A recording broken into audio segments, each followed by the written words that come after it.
पाकिस्तान की e commerce industry बंद होने वाली है। 7.7 बिलियन डॉलर्स की इंडस्ट्री बंद होने वाली है। इस जैसा जोक आपने पूरे साल में नहीं सुना होगा।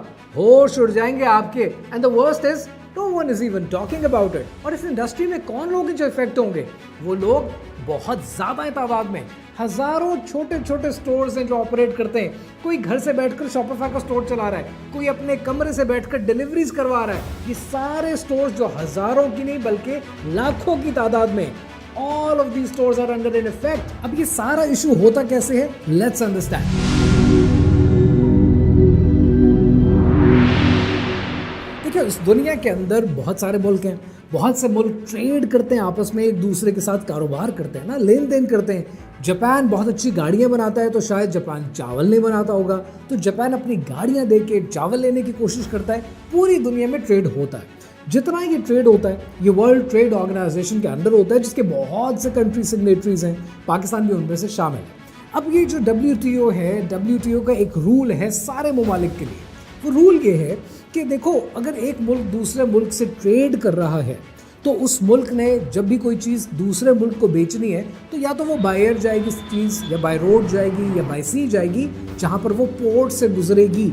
जब पोर्ट से गुजरेगी तो ये उस मुल्क का अपना इख्तियार है कि वो कितनी कस्टम ड्यूटी लेना चाहता है, कितना एडवांस टैक्स, कितना सेल्स टैक्स लेना चाहता है। लेकिन ऐसे में WTO ये भी तो सोचता है ना कि बहुत दफ़ा ऐसे होगा कि मैं शायद अमेरिका में बैठा हूँ, आप पाकिस्तान में बैठे हैं, मैं आपको बाहर कोई चीज़ ऐसा पार्सल भेज रहा हूँ, तो ऐसी चीज़ों के ऊपर कस्टम ड्यूटीज़ नहीं लगनी चाहिए। हो सकता है कोई पार्सल हो सकता है कोई डिलीवरी हो सकता है कोई चीज़ एक जगह से दूसरी जगह वैसे ही भेज रहा हो, तो ऐसी चीज़ों को डी मिनिमिस रूल के अंदर डिफाइन किया जाता है। अब ये डी मिनिमिस रूल क्या होता है, इसको समझ लेते हैं। डी मिनिमिस रूल ये कहता है कि अगर एक चीज़, मान लीजिए अमेरिका में आप भेजते हैं बाय एयर कोरियर के ज़रिए, और उसकी वैल्यू, अमेरिका बड़ा मुल्क है ना, $800 से कम है, 2 kg से कम है, तो उसके ऊपर कोई कस्टम ड्यूटी नहीं, कोई एडवांस टैक्स नहीं, कोई सेल्स टैक्स नहीं। हो सकता है किसी ने डिलीवरी की हो तो उसको दे दिया जाता है। इसी तरह पाकिस्तान एक गरीब मुल्क है। हमने इसको क्या डिफाइन किया है कि अगर 5,000 रुपये से नीचे की उसकी वैल्यू है, 2 kg से नीचे की वैल्यू है, तो बेशक भेज दो पाकिस्तानी को, बाहर से बैठकर पाकिस्तानियों को भेज दो। उसके ऊपर कोई एडवांस टैक्स नहीं, कोई सेल्स टैक्स नहीं, कोई ड्यूटीज़ उसके ऊपर नहीं होगी। अब ये जो डी मिनिमिस का रूल है, इसका लूप होल यूज़ करते हुए चाइनीज़ प्लेटफॉर्म्स पूरी दुनिया में अपना सामान बेच रहे हैं। अब ज़रा इमेजिन करें, आप अमेरिका में रहते हैं, आप अमेरिका में अमेज़ॉन से शॉपिंग करते थे। अमेज़ॉन पे एक चीज़ आपको पसंद आई, वो $25 की थी। आपने टेमू के ऊपर देखी, वो चीज़ $2 की थी। आपने कहा मैं टेमू से मंगवा लेता हूँ, मुझे तो कोई जल्दी नहीं है, तो टेमू से आ जाएगी। जब टेमू का वो सामान चाइना से चला, अमेरिका की पोर्ट पर पहुँचा बाय एयर कोरियर के ज़रिए, तो अमेरिका की पोर्ट ने कहा अरे इसकी तो वैल्यू $2 है, हम तो $800 की बात करते हैं, तो इसको ले जाओ, कोई कस्टम ड्यूटीज़ की ज़रूरत नहीं है। तो ऐसे में लोग अमेज़ॉन छोड़कर क्या करेंगे? लोग टेमू से शॉपिंग करेंगे। और इसे एक लूप होल को यूज़ करते हुए चाइनीज़ प्लेटफॉर्म्स, क्योंकि चाइना में सस्ती मैन्युफैक्चरिंग होती है, चाइनीज़ प्लेटफॉर्म पूरी दुनिया का ई कॉमर्स हड़प सकते हैं, खा सकते हैं। अमेरिका ने क्या किया? अमेरिका ने ये किया कि जो इस वक्त US टैरिफ वॉर चल रही है चाइना के साथ, अमेरिका ने रूल इस्टेब्लिश कर दिया कि अब अगर टेमू से भी कोई चीज़ आएगी, चाहे वो कितने की ही क्यों नहीं है, $100 लगेंगे कस्टम ड्यूटी के। क्यों? क्योंकि इस तरह अगर मैं नहीं करूंगा तो लोग अमेज़ॉन से, eBay से, वॉलमार्ट से, सीयर से ऑनलाइन शॉपिंग ख़त्म कर देंगे। सस्ते के चक्कर में बाहर से चीज़ मंगवाना शुरू कर देंगे। न सिर्फ US के मैन्युफैक्चरर्स इफेक्ट होंगे, US के सेलर्स, US के प्लेटफॉर्म्स इफेक्ट होंगे। तो अमेरिका ने तो अपने आप को सेफ गार्ड कर दिया। अब पाकिस्तान की मुसीबत क्या है, प्रॉब्लम क्या है, इसको ज़रा समझने की कोशिश करें। पाकिस्तान का रूल ये है कि 5,000 रुपये से कम की वैल्यू है, 2 kg से कम की वैल्यू है, तो विदाउट कस्टम ड्यूटीज़ अगर कोरियर से आ रही है, बाय एयर आ रही है, तो ले जाए।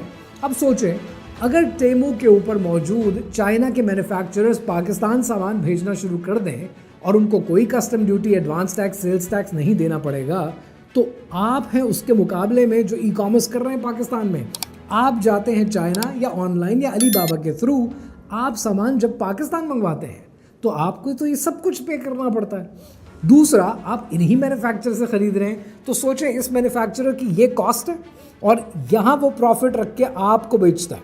लेकिन जब यही मैन्युफैक्चरर विदाउट कस्टम ड्यूटीज बेचना शुरू करेगा तो इसकी तो कॉस्ट यही रहेगी, लेकिन आपकी कॉस्ट में custom duty, advance tax, sales tax plus आपका प्रॉफिट। आप क्या कंपीट कर पाएंगे इसके साथ? नहीं। लिहाजा सरकार को क्या चाहिए था? सरकार को ये चाहिए था कि चाइना के साथ तो वैसे ही हमारा ट्रेड डेफिसिट बहुत ज़्यादा है।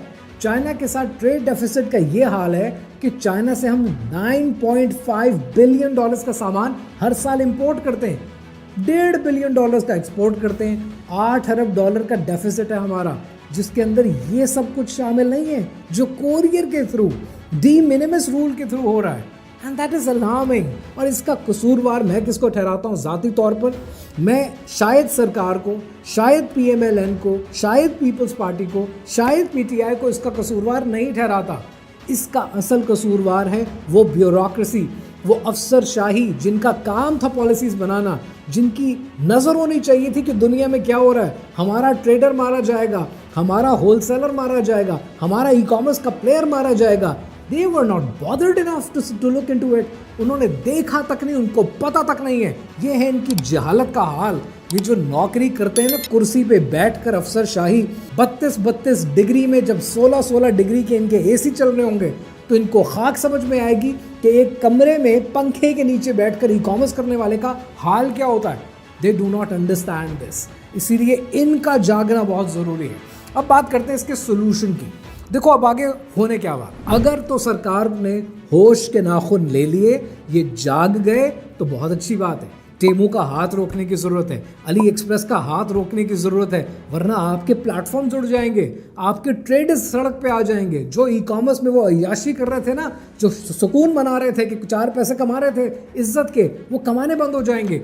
और साथ आपकी कोरियर कंपनीज़ को भी इफेक्ट पड़ेगा, क्योंकि Temu end to end delivery कर रहा है। ये बड़ा लंबा पॉइंट है, will discuss it later, but आपकी कोरियर कंपनीज वाइप आउट हो जाएंगी और हर कोरियर कंपनीज के पास 500 डिलीवरी बॉयज हैं। तो इमेजिन करें मैग्नीट्यूड कहाँ जाता है। सोल्यूशन क्या? सोल्यूशन दोस्तों ये है कि नंबर 1, अब आप ये चीज़ जहन में रखें कि अब ये मॉम एंड पॉप स्टोर नहीं चलेंगे। जब चाइना अमेरिका से जो डसा हुआ है इस वक्त ट्रेड वॉर में, अपनी डंपिंग आपके मुल्क में करने की कोशिश करेगा, तो उसके पास तो जेब भी बहुत बड़ी है और उसके पास रिसोर्सेज भी बहुत ज़्यादा हैं और उसको कस्टम ड्यूटीज़ भी पे नहीं कर रही। अगर सरकार नहीं जागी तो ये चीज़ जहन में बना लीजिएगा कि आपको कंपटीशन बड़ा सख्त मिलने वाला है। एक परफेक्ट कंपटीशन की एनवायरनमेंट में आप जा रहे होंगे।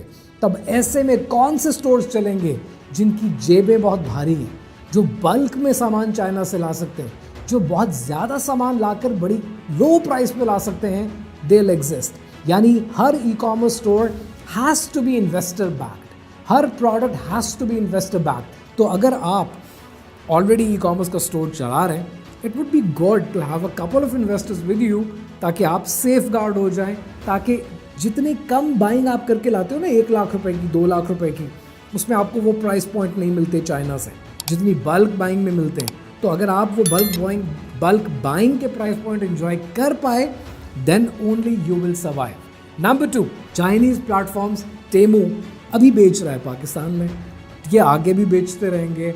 अभी शायद 30% मार्केट है इस मुल्क की, 35% टू बी प्रिसाइज, कि जो प्री ऑर्डर करती है। बाकी की 65% मार्केट कैश ऑन डिलीवरी पे चलती है। तो अभी तक आप सेफ होंगे, लेकिन गोइंग फॉरवर्ड ये जो 35% की मार्केट है ना, जो कैश ऑन डिलीवरी पे नहीं चलती, ये खुशी से टेमू को अर्लियर पेमेंट करने के लिए तैयार होते हैं। ये मार्केट बढ़ रही है, जितना बढ़ेगी आपके लिए मसाइल बढ़ेंगे। तो हल क्या? हल इसका ये है कि focus not only on the cost of the product but on the story you tell. जो ब्रांड अच्छी कहानी सुनाएगा, अच्छी मीम्स बनाएगा, कस्टमर के साथ एसोसिएट होने की कोशिश करेगा, वो सर्वाइव करेगा। जो सिर्फ चाइना से लाकर बेचने पे राजी है, वो सर्वाइव नहीं करेगा। ये कॉस्ट लीडरशिप अब आपकी नहीं चलेगी। अब आपको कॉस्ट लीडरशिप से हट के सोचना पड़ेगा। And the last point, the last solution I have for you is कि अब गोइंग फॉरवर्ड चाइना की डंपिंग को शायद इस वीडियो में मैं अभी भी बहुत हल्का ले रहा हूँ। ये बहुत बड़ा और बहुत वसी टॉपिक है, इसको बहुत तफसील से डिस्कस करने की ज़रूरत है। But when all of this happens, middle class eliminate हो जाएगी। वो जो मिडिल क्लास 4 पैसे कमा सकती थी ना, वो एलिमिनेट हो जाएगी। क्योंकि प्रॉब्लम ये है ई कॉमर्स के साथ, ई कॉमर्स में आप चाहे कुछ कर लें, मोटा मोटा फॉर्मूला समझा रहा हूँ, पल्ले बांध लीजिएगा, पल्लू के साथ बांध लीजिएगा। मोटा मोटा फॉर्मूला इसका ये है कि जब भी आप ई कॉमर्स करेंगे हमेशा याद रखिएगा 30 to 35% आपकी इन्वेंट्री कॉस्ट आएगी ही आएगी। 30 to 35% ये साहब आपकी जेब से निकाल कर ले जाएंगे। मार्क ज़करबर्ग की तस्वीर तो मैंने लगाई है, but what I am trying to say is marketing platforms, Facebook, Instagram, TikTok, YouTube, ये प्लेटफॉर्म्स पे आपको मार्केट करना पड़ता है। तो 30 to 35% आपका ये खा जाएंगे। पीछे जो 30% आपके पास रह जाएगा, इसी में से आपने ऑपरेट भी करना है, अपनी कॉस्ट भी निकालनी है। So you will never be able to make more than 15% eventually. Going forward आपको क्या करना चाहिए? आपको साइड हसल्स पे फोकस करना चाहिए। मशीन्स के बिजनेस, छोटे छोटे बिजनेस, सड़क के किनारे बिजनेस। अब आपको लीनियर जाना है, एक्सपोनेंशियल नहीं जाना। ये सब समझाऊंगा अगली वीडियो में, बट ये चीज़ें आपने मलहूज़ खातिर रखनी है। उससे होगा क्या?